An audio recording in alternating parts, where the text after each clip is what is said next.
That's the way to come in here. Everything we talked about from the time we got to halftime to the way we had to finish it out, man. Composure, right? Communication, attitude, patience. My God, man, you guys didn't bat an eye. I love this freaking team. I love the coaches. I love the players. I love everything about it, man. We are so freaking hardened. Even when it doesn't go the way we want it to, man, you find a way. That is an outstanding win. We are 1-0 in the division, gentlemen. That's one. Break it down. Dan Campbell. Face is red. Veins are popping out of his neck. He's got a chaw in. Oh, you it's know either that. a chaw or a rub. Oh, he's not normal, I don't think, unless he's got something in there. I feel like that's the way he is. But yeah, they're exciting. They're fun. That was a great game. 31-29. I don't care. It was fun. I picked the Lions to win. I know, yes. So I like to be right. Yeah, I hear you. I knew it was coming. I picked 34-31. You like emotional so hedging, too, though. You're a little bit of that guy. No, I separate any preferences, any likes and dislikes, any, whatever. I pick the games honestly. Yeah. I want to be right. Right. I ultimately want to be right. Okay, all right. The record doesn't care who I picked. But when Ivan Pace was running down the sideline to go up 29-28, you weren't going, yes, the Vikings might win this a little bit? I thought it was getting called back, or I thought it wasn't like... It's Dr. Doom. Yeah. Every good thing that happens to the Vikings with Dr. Doom over here, trust me, he thinks it's about to something bad happen. Doesn't matter what it is. I just knew at the end of the day the Lions were going to win the game. The Lions are the more established team. The Vikings are trying to get to where the Lions are. Yeah. And, the Vikings had a chance to slam the door. There was a 3rd and 4 play when it's 29-28. A couple of minutes left. 3rd and 4, you could have run the ball. You don't want the clock to stop there. You want to force him to use a timeout, or I can't remember the specific time that was left, but they ended up giving the Lions just enough time to leave the Vikings no time. Yeah. And because the Vikings score, they go ahead by 1. They force the Lions to punt. That's when you need, if you're going to beat the Lions, that's when you need to deliver the dagger. You can't give them another shot. They had 2 timeouts left, just so you know. It was 3rd and 4. There was 2 minutes and 46 seconds left. So I do think they probably felt like they had to throw the ball. Right? I kind of remember it. I mean, yeah, you could run the ball and maybe get the first down. Of course, hey, that's great. But you run the ball and you don't get anything, they're going to call a timeout and still have time. They tried to go for it and get the first down and win the game that way. I didn't like. I mean, they still would have had to get another first down. Yeah, they would have. They probably would. It wasn't going to end the game. No, it wasn't. But it would have made it harder for the Lions if you get that extra first down, if you don't get the next one. Yeah. That ices the game. Right. Those are the plays, regardless, whether they ran, whether they passed, whether they drop kicked it. That's what you got to like get the first down. And you're not the Lions yet. I think that's what you said. There's a silver lining to your Vikings of what they did yesterday. I mean, it looked good at first. It got real bleak, and you were like, uh-oh, they're getting goes from 10-0 to 21-10. They claw back and get into the football game. It's 28-17. You're going, well, damn, maybe the Lions are just going to steamroll them from here on out. They claw back, make it a game, and then, of course, take the lead. That was impressive. The Lions are good. I mean, you talk about culture, whatever else you want to talk about. Yeah, they believe. They've been in so many of these games, like Dan Campbell just said. They're hardened. They don't even blink when they get down or bad things happen.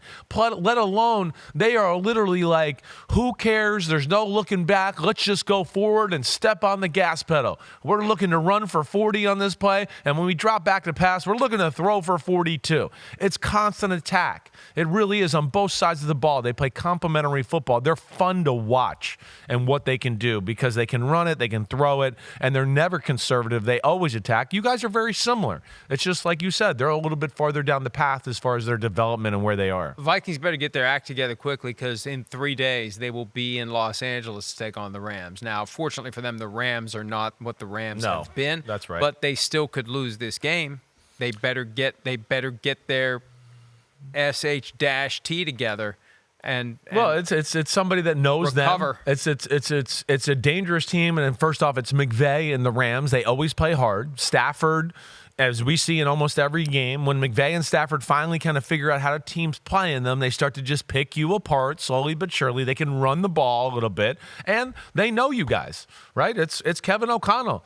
They're going to have a good feel for a coach that used to coach there, what he does, what he likes. I hear you that way. I still think it's a big win. It's a big win for Detroit. I don't think it's a negative for your Minnesota Vikings. I still think they're a damn good team. There's no doubt about that.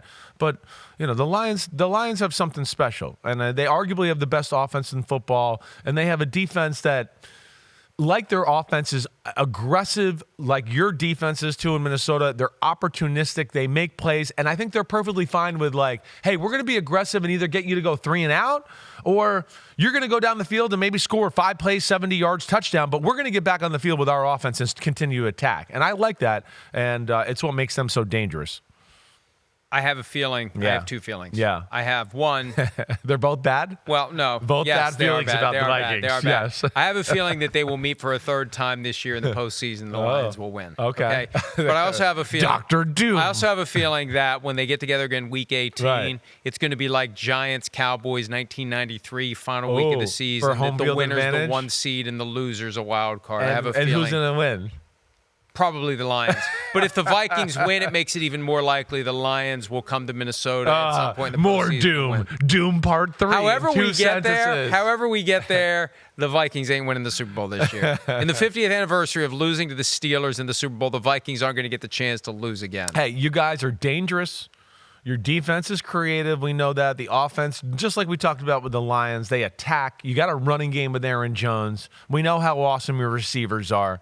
Sam Darnold's damn good. Okay, and then Matthew Stafford. Shut up. And then you can't tell me they wouldn't be better with Matthew Stafford. Okay, but not right now, right at this moment. And I don't know if they would be better at them in 5 weeks from now or whatever with him right now. I can't say that. There's nothing against Sam Darnold. Yes, no, it sounds like it is something against Sam Darnold. It is nothing against Sam Darnold. Yes, how dare you play great and lead us to a 5-1, but it's personally I don't like you. What was this season supposed to be? It was supposed to be Sam Darnold until J.J. McCarthy's ready. J.J. McCarthy's out. Sam Darnold gets the keys to the car. If there's an opportunity to bring in a top 10 quarterback in Matthew Stafford, who knows Kevin O'Connell, who knows Wes Phillips, who knows Chris O'Hara. They won a Super Bowl together with the Rams 3 years ago. Yeah.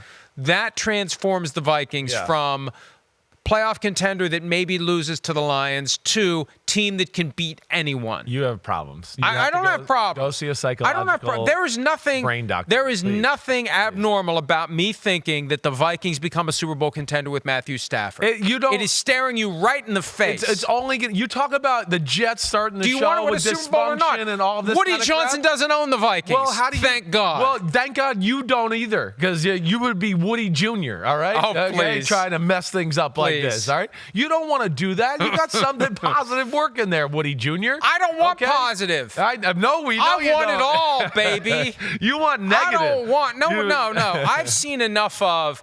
Can they get to the playoffs? Yes, they get to the playoffs. And it was that playoff game, and it's 3 hours of torture because they get their asses kicked. Hey, right? We were there for the divisional round game. It's been 5 years since they got to the division round. And what happened? Smacked around by the 49ers. I want to be the team that does a little smacking. Well, and with Matthew Stafford, you're going to be doing some smacking. Listen, your offense is one of the best in football. And it'll be better with Matthew Stafford. I don't know if I totally agree with that. That might take some time for that to happen. And this is nothing against Sam Darnold. Sam, I respect what you've done. I'm getting a little older. And yes, I'll admit, I would like to see the Vikings win one Super Bowl in my life. Okay? In my life. I'll admit it. In my life. The rest of the time, I don't give a shit. I may retire if the Vikings win a Super Bowl. A lot of you would be happy about that, because who knows how I'll feel the day after. I may say I've had my fill. See you later. I'm out, baby. So maybe I don't want him to trade for Matthew Stafford, now that I think about it. Damn. Your offense is great. Here, the biggest thing about your team is going to be your defense going forward. That's really going to be the big question. Can they stop teams like the Lions?